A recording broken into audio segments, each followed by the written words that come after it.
जी, तो नाज़रीन आप देख सकते हैं कि इस वक़्त एक और काफ़िला जो है वो मर्दान जलसागाह की तरफ रवां-दवां है।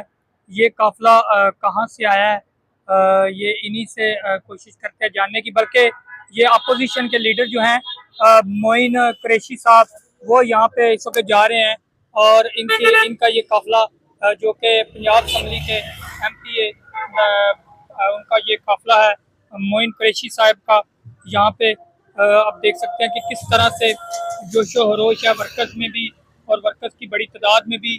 यहाँ पे खैबर पख्तूनख्वा मर्दान में जो जलसा रखा गया है उसके हवाले से, और क्या लाएअमल आज मिलता है या इस जलसे को आगे इमरान खान की रिहाई के लिए क्या लाएअमल दिया जाता है या क्या लाएअमल अपनाया जाता है। वर्कर्स की भी बात सुनेंगे, क़यादत की भी बात सुनेंगे कि इसमें क़यादत क्या कहती है और वर्कर्स की क्या राय है।